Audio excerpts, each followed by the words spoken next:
రాజకీయాలలో బీసీలకు అధికారం కట్టబెట్టే దిశగా కూడా ఎమ్మెల్సీ తీన్మార్ మల్లన్న ఒక పథకం చెప్పాడు. దీనికి సంబంధించి ఎమ్మెల్సీ తీన్మార్ మల్లన్న మనతో ఉన్నారు. అన్న నమస్తే. అంటే బీసీలను రాజకీయంగా చైతన్యం తీసుకొచ్చేందుకు కూడా మీ వంతుగా కృషి చేస్తున్నారు కదా, ఎట్లా ఉంది? ప్రజల నుండి ఎట్లా రెస్పాన్స్ వస్తుంది? అంటే శరవేగంగా ముందుకు వచ్చినారు. ఎందుకంటే ఆల్రెడీ బీసీలు చైతన్యవంతమయ్యారు. ఎందుకంటే నేను కొత్తగా చేయాల్సిన పని లేదు.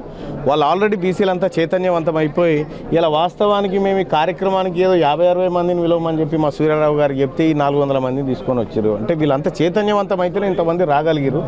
సో ఒకటి ఏంటంటే తెలంగాణ రాష్ట్రంలో కొద్ది ఆలస్యమైన బీసీ వాదం స్టార్ట్ అయిపోయింది, బీసీ ఉద్యమం స్టార్ట్ అయిపోయింది. బీసీలు రాజ్యంలో తమ వాటా కోరుకుంటా ఉన్నారు, అధికారం కోరుకుంటా ఉన్నారు, అవకాశాలు కోరుకుంటున్నారు, ఆత్మాభిమానం కోరుకుంటా ఉన్నారు. వీటన్నిటి దిశగా ఇవన్నీ ముందుకు పోతా ఉంది. త్వరలోనే ఈ కరీంనగర్ జిల్లాలో, ఉమ్మడి కరీంనగర్ జిల్లాలో భారీ బహిరంగ సభ బీసీలను నిర్వహించబోతా ఉన్నాం. దాంట్లో భాగంగా ఇక్కడ రావడం జరిగింది. ముఖ్యంగా ఏదైతే మైనార్టీలకు సంబంధించి ముస్లింలను కూడా బీసీలలో చేర్చడం పట్ల అంటే బీసీల శాతం పెంచడం కోసం కూడా ముస్లింలను చేర్చడం, బీసీలో చేర్చడం ఎట్లా చూస్తారు? అంటే ఒకటి బీసీలో చేర్చితే తప్పేముంది? ముస్లింలైనా ఎవరైనా కూడా అందరం తల్లి కడుపులోంచి పుట్టినటువంటి వాళ్ళం, అందరం తల్లి కడుపులోంచి పుట్టినటువంటి వాళ్ళమే. వాళ్ళు మేము అంతా కలిసి ఉండేటటువంటి వాళ్ళమే, కలిసి తినేటువంటి వాళ్ళని బీసీలో చేర్చారు. ఒక విషయం, నరేంద్ర మోడీ గారు గుజరాత్లో సీఎం ఉన్నప్పుడు ముస్లింలను తీసుకుపోయి బీసీలో చేర్చారు. ఆడ చేస్తే తప్పలేదు, కానీ మీరు చేస్తే తప్ప. రాజకీయాల కోసం బీసీ వాదాన్ని వాడకూడదు, రాజకీయాల కోసం హిందూ ముస్లింలను దూరం చేయకూడదు. మేమంతా ఒకటే, మేమంతా ఒక తల్లి పిల్లలమే. ముందు బీసీలం, తర్వాతనే మా అన్ని. అంటే ముఖ్యంగా రాష్ట్ర ప్రభుత్వం చేపట్టిన కులగణ నివేదికను మీరు కాల్చివేయడము, అంటే ఈ కాంగ్రెస్ పార్టీ పీసీసీకి కూడా మీకు షోకాజ్ నోటీస్ ఇవ్వడం, ఆ నోటీస్ పట్ల మీరు ఎలాంటి రిప్లై ఇచ్చారు? చెప్పినా కదా షోకాజ్ నోటీస్ గురించి. షోకాజ్ నోటీసులు లేకపోతే ఇంకొక ముచ్చట్లకు తీన్మార్ మల్లన్న భయపడేటోడు కాదు.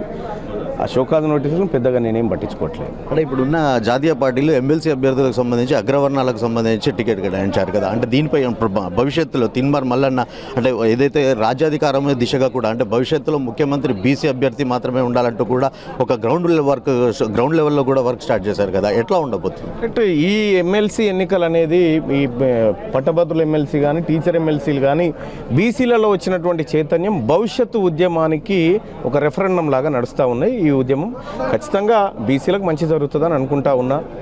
సో తెలంగాణ రాష్ట్రంలో మొట్టమొదటిసారిగా ఒక వాదం పైన ఎన్నికలు జరుగుతూ ఉన్నాయి. అది బీసీ వాదం పైన. బీఫామ్లు వర్సెస్ బీసీలకు మధ్య యుద్ధం ఇది. Okay, thank you. మొత్తంగా ఏదైతే బీసీలకు సంబంధించి భవిష్యత్తులో ముఖ్యమంత్రి అభ్యర్థి కూడా బీసీలో ఉంటారంటూ కూడా ఎమ్మెల్సీ తీన్మార్ మల్లన్న కూడా చెప్తున్న పరిస్థితి. రాజ్యాధికారం తెలంగాణ రాష్ట్రంలో అగ్రవర్ణాలకు చిక్పెట్టేందుకు కూడా బీసీలకు భవిష్యత్తులో రాజ్యాధికారం కట్టబెట్టే దిశగా కూడా తన వంతు ప్రయత్నం చేస్తానని తీన్మార్ మల్లన్న చెప్తున్నారు. కెమెరా పర్సన్ శేఖర్తో శ్రీకాంత్, మైత్రి ఛానల్, కరీంనగర్.